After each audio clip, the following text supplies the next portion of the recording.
ہم ایک طرف حسینیت پر بھی ناز کرتے ہیں تو اپنی بریلویت پر بھی ناز کرتے ہیں. ہم صرف حسینی نہیں، بریلوی حسینی ہے.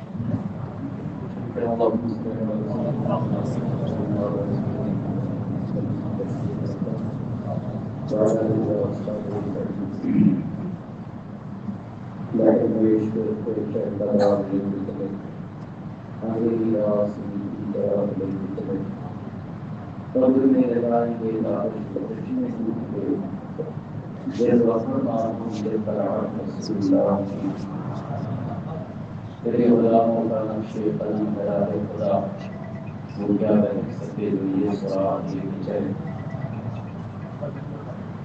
راجستھان، گجرات اور ایسے کئی صوبے ہیں جہاں پر فلم دین، فلم حدیث، فلم قرآن، فلم تفسیر، فلم فقہ، فلم منطق و فلسفہ کا پڑھانا، سمجھانا بہت مشکل ہے، اس لیے کہ جہاں کی زبان اردو نہیں ہوتی ہے وہاں پر یہ کام بڑا دشوار ہوتا ہے.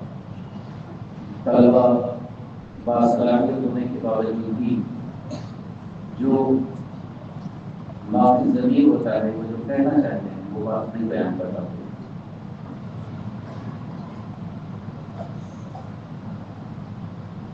تو راجستھان کی سرزمین پر، گجرات کی سرزمین پر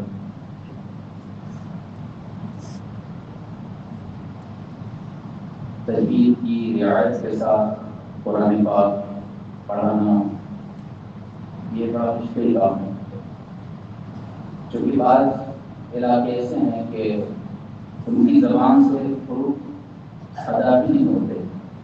جو مخارج ہیں وہ ادا نہیں ہوتے ہیں، وہ باتیں مدرس بہت کوشش کرتا ہے لیکن وہ بڑا مشکل ہوتا ہے اسے پڑھانا. لیکن یہ ہمارے علماء کی مشقت ہے کہ وہ ایسے علاقوں کے اندر دین کی خدمت انجام دے رہے ہیں. طلبا کو علم دین سے آراستہ کریں. علم دین کا حصول علم دین کا مقصد اگر علم حاصل کرنے والا سمجھ جائے تو اس کی دنیا اور آخرت آباد ہو جائے، وہ دنیا اور آخرت میں کامیاب ہو جائے. نہ تو دریا، نہ ہی مکر، نہ ہی حسد، نہ بغض و کینہ، ان تمام چیزوں سے اس کا دل پاک و صاف ہو جائے گا اگر وہ حصول علم کا مقصد سمجھ لے. علم حاصل کرنے کا جو مقصد ہے، علم دین حاصل کرنے کا، اور لوگ تو بہت سارے ہیں لیکن علم دین حاصل کرنے کا مقصد اللہ کی معرفت کے سوا کچھ نہیں ہے. علم دین حاصل کرنے کا مقصد اللہ کی معرفت حاصل کرنا ہے، اللہ کا قرب حاصل کرنا. آج اہل سنت کے اندر جہاں امن و امان ہوا کرتا تھا، علماء کا احترام ہوتا تھا، آپس میں بڑی محبت ہوا کرتی تھی، آج ان علاقوں کے اندر بھی ایسے انتشار، ایسے اختلاف، ایسے جھگڑے کہ سن کر افسوس کے سوا کچھ نہیں ہوتا. اللہ کا شکر ہے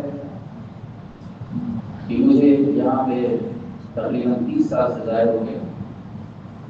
یہ سرزمین جو نجریت کا گڑھ تھی، وہابیت کا تسلط تھا، کسی سنی عالم کا یہاں تقریر کرنا مشکل تھا، بلکہ کئی مرتبہ لوگوں نے تقریر کرانی چاہیے لیکن نزدیوں نے نہیں کرانے دیا.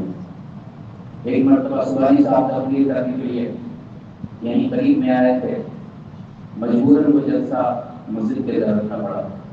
ایک مرتبہ حضرت علامہ منصور علی خان صاحب علیہ الرحمہ جو حضور محبوب محبوب ملت علیہ السلام کے صاحبزادے، ہمارے یہاں نسب کا بڑا احترام ہے۔ نسب جو ہے نا، نسب وہ نسب جس نسب کے اندر کوئی اللہ کا محبوب پیدا ہوا ہو، اس نسب کی بات کر رہا ہوں، اس نسب کا احترام کیا جاتا ہے۔ یا وہ نسب جو میرے آقا صلی اللہ علیہ وسلم سے جس کا سلسلہ ملتا ہو تو ہم ان کا احترام کرتے ہیں، چونکہ ان کا تعلق حضور محبوب ملت حضور شیخ سنت سے، اس لیے ہم ان کا احترام کرتے ہیں۔ اور ہر اس عالم کا، ہر اس فرد کا احترام کرتے ہیں جن کا تعلق بزرگوں کی گھرانے سے ہے، بزرگوں کے نام پاک علیہ الرحمہ۔ اگر کوئی کسی بزرگ کے گھرانے کا ہوتا تھا، اگر اس گھر کا کوئی چھوٹا بچہ بھی حضرت کو نظر آتا تھا تو میں نے دیکھا کہ حضرت اس کی دسترسی فرمایا کرتے تھے۔ کیوں فرماتے تھے؟ آپ فرماتے تھے کہ اس کا تعلق علامہ صدوق شریعہ علیہ السلام سے، فرماتے تھے اس کا تعلق حضور مفتی اعظم سے ہے۔ اور میں نے خود دیکھا کہ جلسے کے اندر جو ان کے سامنے طالب علم بھی حیثیت نہیں رکھتے، وہ اگر آتے تھے اور اگر شریف سے ان کا تعلق ہوتا تھا تو مفتی انوار ان کی تعظیم کے لیے ان کے کھڑے ہو جاتے تھے۔ تو وہ نسب محترم ہوتا ہے جس نسب کے اندر کوئی متقی ہوتا ہے، جس نسب کے اندر کوئی عاشق رسول ہوتا ہے، جس نسب کے اندر مصطفیٰ کا غلام ہوتا ہے، اس کا احترام ہمارے پر لازم ہو جاتا ہے۔ آج ہمارے اندر سے یہ احترام ختم ہوتا جا رہا ہے۔ اگر کوئی انصاف حق اور اطاعت باطل کرتا ہے تو ہم سمجھتے ہیں کہ یہ تمہارا، لوگ یہ سمجھتے ہیں کہ ہمارا دشمن ہے۔ اگر ہم یہ کہیں کہ بدمزگوں کی یہ تعلیم ہم دیکھ رہے ہیں، قرآن کی سیاح اور درس نظامی پڑھ رہے ہیں، یا طالبات یہاں سے فارغ ہو رہی ہیں، وزیرت کر رہی ہیں، عالمیت کر رہی ہیں، ہمیں اس سے کوئی خوشی نہیں ہے۔ خوشی تو جب ہے کہ جب یہاں کے رہنے والے نبی کے مددگاروں سے اپنا رشتہ توڑ دیں۔ میں نے 30 سال تک اسی پہ محنت کیا ہے کہ نبی سے جو ہو جائے گا اسے دل سے جدا کر دو، ادھر مادر برادر جان و مال ان پر پیدا کر دو۔ یہ تبلیغ ہے جو اعلیٰ حضرت نے فرمائی ہے، یہ تبلیغ ہے جو مفتی اعظم نے فرمائی ہے، یہ وہی تبلیغ ہے جو حضور ملت نے فرمائی ہے، جو حضرت علامہ شمس القادری ابھی ان کا کلام سن رہا تھا اور ایک شعر عشق رسول کی گواہ دے رہا تھا کہ وہ سچے عاشق تھے جو اپنے آقا کی محبت میں، نبی پاک کے عشق میں، حضور کے دربار کرم میں اپنا عریضہ پیش کر رہے تھے۔ یہ عاشقوں کی آواز، عشق کہیں چھوٹا نہیں ہے، یہ عشق نبی ہے جو کہیں نہیں چھوٹا۔ بلال حبشی کا عشق کبھی دنیا نے سنا اور عشق بلال کو دنیا نے دیکھا کہ ایک عاشق صادق، مصطفیٰ کا غلام، نبی سے محبت کرنے والا، ہم تو صرف زبان سے دعوے محبت کر رہے ہیں، ایک وہ عاشق ہے کہ بہترین آگ کے انگاروں میں ڈال دیا گیا، پیر میں رسی باندھ کے گھسیٹا گیا، سینے پہ وزنی پتھر رکھ دیے گئے، زبان باہر نکل آئی، لیکن جب ہوش آیا تو زبان پر احد احد کا نعرہ تھا۔ یہ عاشق تھا، یہ مصطفیٰ کا غلام تھا، نبی پاک صلی اللہ علیہ وسلم کی محبت میں اپنی زندگی گزارنے والا تھا۔ ہمارے اس مدرسے کا ایک مقصد ہے، وہ یہی ہے کہ نبی پاک صلی اللہ علیہ وسلم کے جو محب ہیں وہ ہمارے ہیں، جو نبی کے غدار ہیں ان سے ہمارا کوئی تعلق نہیں ہے۔ ہمارا رشتہ تو اسی سے ہوگا جو اعلیٰ حضرت کی زبان میں کہے گا انہیں جانا، انہیں مانا، رکھا غیر سے کام، للہ الحمد دنیا سے مسلمان ہے۔ ہمارا تعلق اسی سے ہوگا، ہمیں ہمارا رشتہ اور کسی سے نہیں ہے۔ ہمیں کیا غرض کسی سے؟ کرم عرض دعا ہے، میری لو تو بس انہی کے در جود سے لگی ہے، منافقوں سے، غداروں سے، نبی کے دشمنوں سے نہ ہمارا رشتہ پہلے تھا، نہ آج ہے اور نہ کبھی رہے گا۔ ہماری تمام عزت و آبرو اور ہماری زندگی ہمارے آقا کے قدموں پہ قربان ہے۔ ہماری زندگی کا مقصد اسی وقت پورا ہوگا جب ہم نبی پاک کی محبت پر اپنا سب کچھ قربان کر دیں گے اور اعلیٰ حضرت کی زبان میں کہیں گے کہ یہ جان کیا ہے اگر وہ کروڑ تیرے نام کے سب کو وعدہ کروں میں. دکھاوے سے مکر و فریب کرنے سے کچھ نہیں ہوتا ہے. آج ہمارے ہاں جو ماحول ہے یہ قرب قیامت ہے. آج سے 30 سال پہلے بھی میں یہی سنتا تھا. 35 سال پہلے جب کوئی جلسے میں ہوتے تو یہی سنتے تھے کہ قیامت قریب ہے. میں نے مفتی نانپارہ کی تقریر سنی, اس میں حضرت کی فرما رہے تھے قیامت قریب ہے. ایک منٹ رسول نظام الدین صاحب تقریر فرما رہے تھے, ان سے بھی یہی سنا کہ قیامت قریب ہے.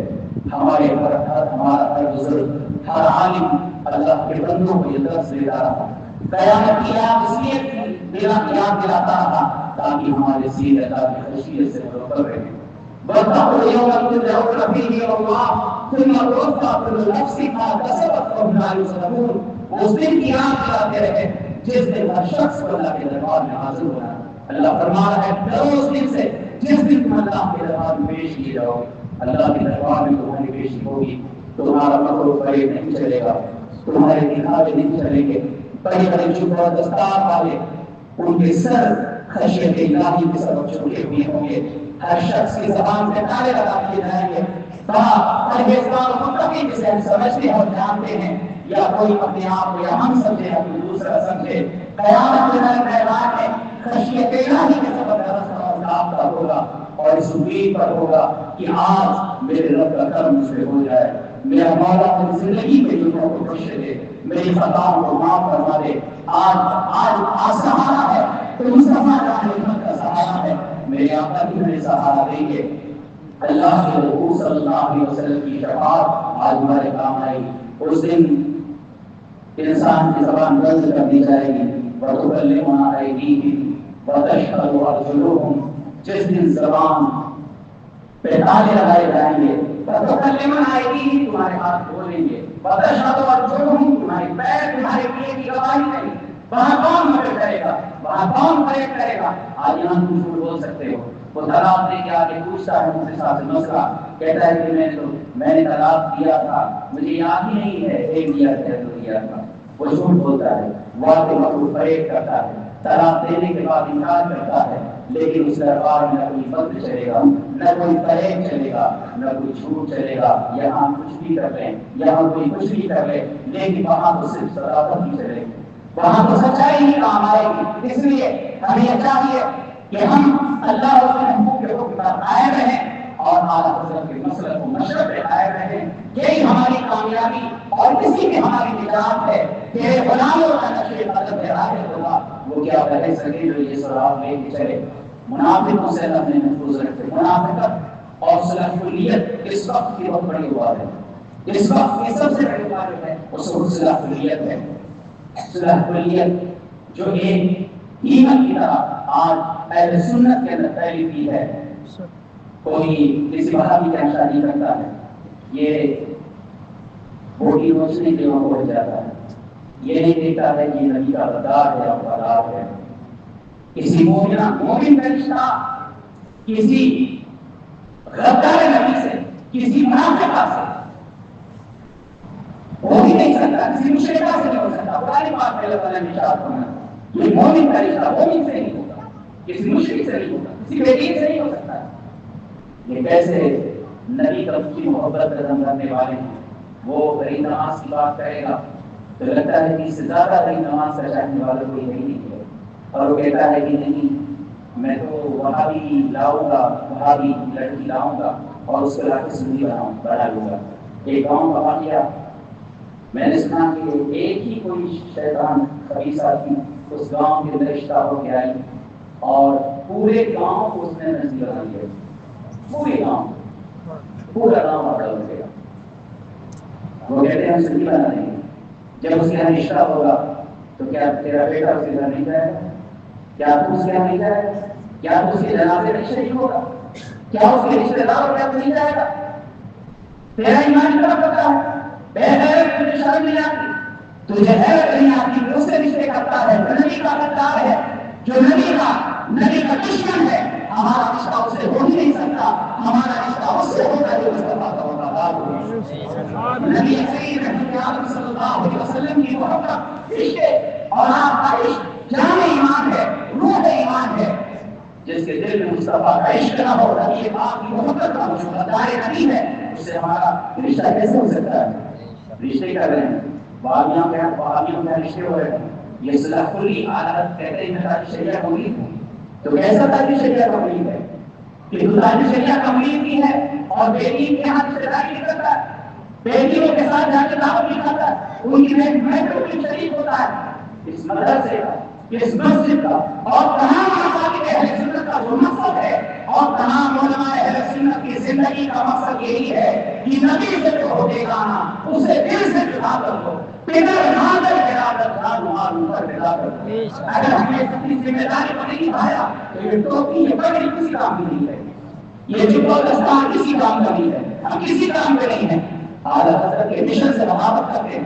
اعلیٰ حضرت اور ان کے شہزاد حضور کی اعظم نے جو زندگی گزاری، اگر ان کا واقعہ سن لے جاتے ان علاقوں کے اندر جہاں حضرت نے سفر فرمایا، جہاں انہوں نے جا کے اپنی زندگی کا ایام گزارے، ایسے ایسے علاقے میں گئے جہاں انہیں کھانے کے لیے کبھی چٹنی اور کبھی روٹی ملتی تھی، اور کبھی ایسا وقت بھی آیا کہ پاکے سے ہی وقت گزر گیا، لیکن انہوں نے کبھی اپنی زبان پر حرف شکایت نہیں لائی.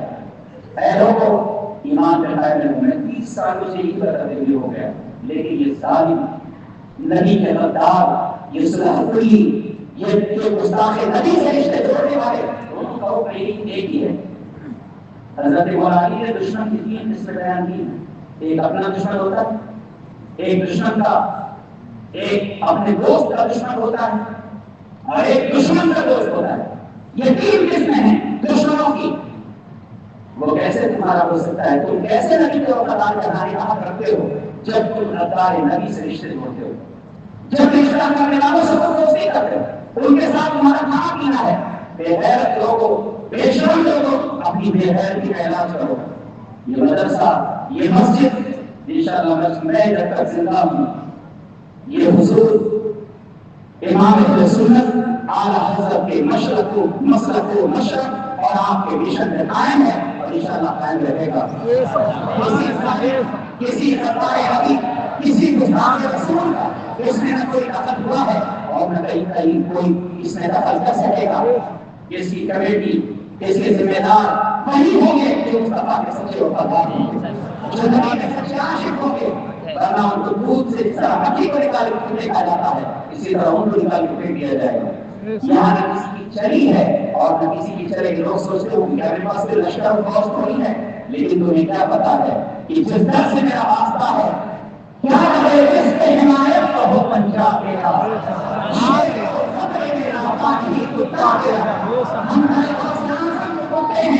ہم کسی سے ڈرنے والے نہیں ہیں.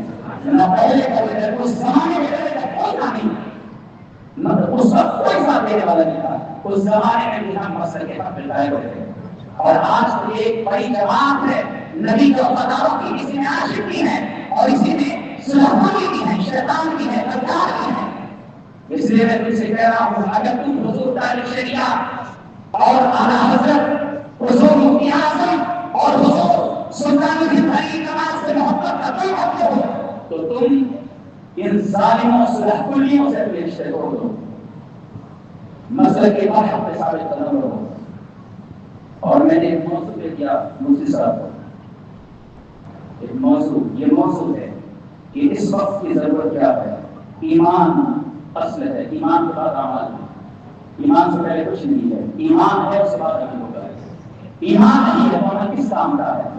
پہلے ظالم، پہلے غدار، رات و دن سجدے کرنے والے اپنی کو حق کے ساتھ جانتے ہو تو حق کے ہرگز نہیں ہوگا. حق کا وہ ہوگا جو میرے آقا کے قدموں پہ اپنی زندگی کو قربان کرنے کا جذبہ رکھے گا، جو اعلیٰ حضرت کی زبان یہ کہے گا اللہ کی سرکار کا قدم شان ہے. انسان ہی انسان، کوئی انسان نہیں. قرآن کو ایمان بتاتا بھی ہے، ایمان کو کہتا ہے میری جان ہے. وہ ظالم جو میرے آقا کا ہو، بے غیرت لوگوں تمہارا کیا کرے؟ جو حضور کا نہ ہو کیا ہوگا؟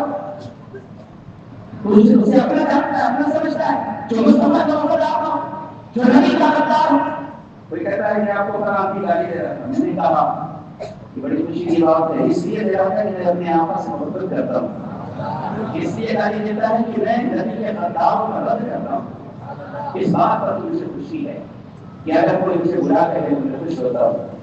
بجور عشق تو امیر کشند ہو باعث روز برسر باما کی خوش تماشائیز۔ یا رسول اللہ میں اس بات پر مسرور ہوں کہ مجھے آپ کے عشق کے سبب مجھے قدر کیا جا رہا ہے۔ اے نام محبوب میری قسمت کی معراج ہوتی اگر اس شہادت کے وقت مصطفیٰ کا جمال میرے نظروں کے سامنے ہوتا۔ سبب مجھے قتل کیا جا رہا ہے، شہید کیا جا رہا ہے۔ حضرت کو یہ لوگ بڑا بڑا کہتے ہیں، اللہ صلی شریعہ کو گالیاں دیتے ہیں اور رسول شہر سنت کو بڑا کہتے ہیں، مفتی اعظم کو بڑا کہتے ہیں، کیا ان کی شان عظمت میں کوئی فرق پڑا؟ ان کی محبت کے نعرے لگانے والے آج بھی ہے اور قیامت تک رہیں گے۔ انہوں نے حضور کے عشق کا حق ادا کر دیا، نبی پاک کی محبت کا حق ادا کر دیا، نبی پاک صلی اللہ علیہ وسلم کے قدموں پر اپنا سب کچھ قربان کر دیا۔ سنگ در جانا ہے کرتا ہوں جب عیسائی، سجدہ نہ سمجھ نزدیک سر دیتا ہوں نظرانہ۔ حضور کے پاس صلی اللہ علیہ وسلم کا جسے عشق ملا وہ کامیاب و کامران ہو گیا۔ میں مشہور ہوں حضرت علامہ مفتی ولی محمد صاحب قبلہ، چونکہ آپ جانتے ہیں کہ زمانہ ہو گیا، میں نے کسی مقرر کسی عالم کسی کو نہیں بلایا یہاں پہ۔ اس کی وجہ کیا ہے؟ اس کی وجہ یہ ہے کہ ان کے قول و فعل میں تضاد ہے، وہ بات تو کرتے ہیں لیکن عمل نہیں ان کے اندر۔ وہ حکم دیں گے کہ تصویر حرام ہے اور کام خود وہی کریں گے۔ ایسے لوگوں کی ضرورت نہیں ہے، ہمیں اس کی ضرورت ہے جس کا قول اور فعل ایک ہو، جو کہے اس پر عمل بھی کرے، جو حرام ہے وہ حرام ہے۔ تو اس لیے میں نے بلانا چھوڑ دیا۔ اب جو اعلیٰ حضرت کے مسلک پہ سختی سے قائم ہیں وہ ہمارے قائد ہیں، ہمارے رہنما ہیں، ہمارے پیشوا ہیں۔ ہم اس کو اپنے سر کا تاج پہلے بھی بنا دیں گے اور آج بھی بنائیں گے۔ اور جو اعلیٰ حضرت کے مشرق و مسلک وہ چاہے کتنی بڑی حکومت اثار والا ہو، اگر وہ اعلیٰ حضرت کے مسلک، اعلیٰ حضرت کے مشرق، اعلیٰ حضرت کے کا جو مشن ہے، اعلیٰ حضرت کا مسلک کوئی نیا مسلک نہیں ہے، یہ پہچان کے لیے مسلک اعلیٰ حضرت بولا جاتا ہے۔ یہ مسلک وہی مسلک ہے جو مسلک اعظم امام اعظم ابو حنیفہ، یہ مسلک امام اعظم ابو حنیفہ کا ترجمان ہے۔ مسلک اعلیٰ حضرت یہ کوئی نیا مسلک نہیں ہے، یہ پہچان کے لیے بولا جاتا ہے۔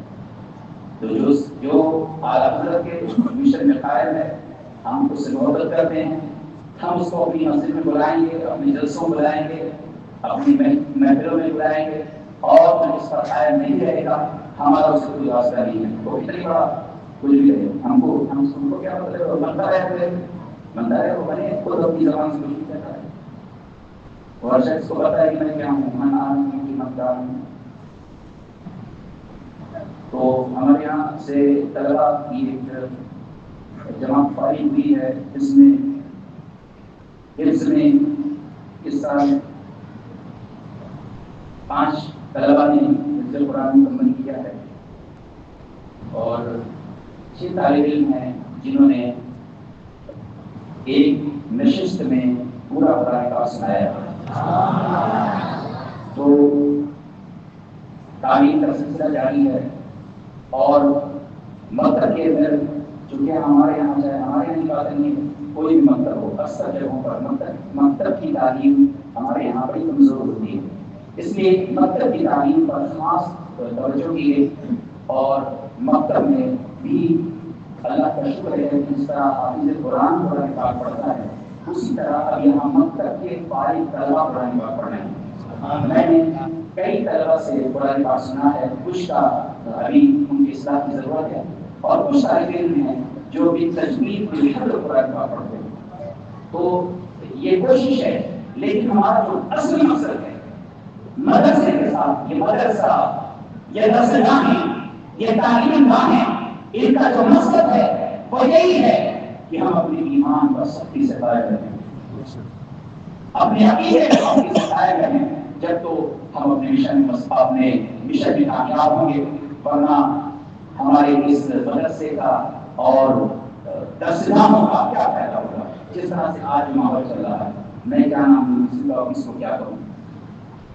کوشش یہی ہے کہ اللہ تعالیٰ نے اور جو اس وقت علماء حق ہیں، اللہ تعالیٰ انہیں اس مسئلہ کے حق پہ اللہ ثابت قدم رکھے، اور ہم سے اور ان سے اور تمام بزرگ کے عاشقوں سے دین و سنیت کا کام ہے، جس سے ہمارا رب سے راضی ہو جائے اور ہمارے آقا صلی اللہ علیہ وسلم سے راضی ہو جائے۔ حضور مفتی صاحب اللہ جو مصروفیات کے باوجود یہاں تشریف لائے، میں ان کا مشہور ہوں، شکر گزار ہوں کہ انہوں نے وقت دیا اور یہاں وہ تشریف لائے، اور میں ان سے دلی محبت کرتا ہوں اس لیے کہ انہوں نے وہ کام کیا ہے جو ہمارے ہزاروں کی تعداد عالموں کی مل کے نہیں کر سکتی، وہ تنہا وہ کام کر گئے۔ تو انہوں نے کام کیا ہے اور بڑی سادگی سے زندگی انہوں نے گزاری، اور آج بھی ان کا لباس، ان کی زندگی دیکھ کر آپ کو عبرت حاصل کرنا چاہیے کہ جو دین و سنیت کا اتنا عظیم کارنامہ انجام دے رہا ہو، وہ کس طرح سے سادہ مزاج اور کس طرح سے سادگی کی زندگی گزار رہا ہے۔ ایسے علماء حق کو تو ہمیں اپنی سروں کا تاج بنانا چاہیے، ہم اسی سے محبت کرتے ہیں۔ آپ نے دیکھا ہوگا بہت بڑے یہاں پہ نہ جانے کتنے کوئی بچا نہیں ہوگا جو یہاں آیا ہو، بہت بڑے بڑے علماء یہاں آئے، بڑے بڑے مقررین یہاں آئے، بڑی بڑی وہ باتیں کرنے والے وہ سب یہاں آئے، لیکن اب جب میں ان کو دیکھتا ہوں وہ مجھ سے بات بھی کرنا چاہتے ہیں، وہ خود چاہتے ہیں 100 بار مجھے فون کرتے ہیں، لیکن میں ان سے بات کرتا اس لیے نہیں کرتا کہ میں نے اس سے ایک مرتبہ کہا کہ آپ ہی پہلے حرمت کا اعلان کرتے تھے اور اب آپ ہی کہہ کے وہ کام کروا رہے ہیں۔ آپ کہتے تھے کہ یہ فوٹو، یہ ویڈیو، یہ حرام ہے، تقریر کرتے تھے، اور آپ خود کہہ کے وہ کام کروا رہے ہیں۔ ان کے پاس کوئی جواب تو ہے نہیں اس کا، اس لیے میں نے ان سے کہا کہ آپ سے ہمارا کوئی واسطہ نہیں ہے۔ اللہ تبارک و تعالیٰ ہمیں اعلیٰ حضرت حضور مفتی اعظم اور حضور شریعت کے کا جو مشن تھا، اللہ اس پر ہمیں قائم رکھے۔ انشاءاللہ ہم قائم ہیں اور مرد دم تک قائم رہیں گے، اسی مسئلہ کے حق پہ قائم رہیں گے، اور اسی مسئلہ کے حق پر اللہ تبارک و تعالیٰ ہمیں حضور کے شہر کرم، شہر مدینہ منورہ میں اللہ تعالیٰ ایمان کو موت کی سعادت عطا فرما دے۔ یہ ہماری سعادت اور خوش نصیبی ہوگی کہ حضور کے شہر کرم میں مصطفیٰ جان رحمت کے قدموں میں اللہ تعالیٰ موت کی سعادت عطا فرمائے۔ طیبہ میں مر کے ٹھنڈے چلے جاؤ آنکھیں بند، سیدھی سڑک یہ شہر شفاعت نگر کی ہے۔ اللہ تعالیٰ ہمیں ایمان پہ قائم رکھے اور حضور نبی پاک صلی اللہ علیہ وسلم کی سچی محبت عطا فرمائے۔ مفتی صاحب قبلہ جن کا ایک ایک جملہ ہمارے لیے عابد عمل ہوگا اور اپنے دل میں بسانے والا ہوگا، جو وہ فرمائیں اسے آپ سنیے اور کوشش یہ کریں کہ ان کے جو فرامین ہیں اس کو آپ اپنی زندگی میں شامل کریں اور اس پر عمل کریں۔ نعرہ تکبیر،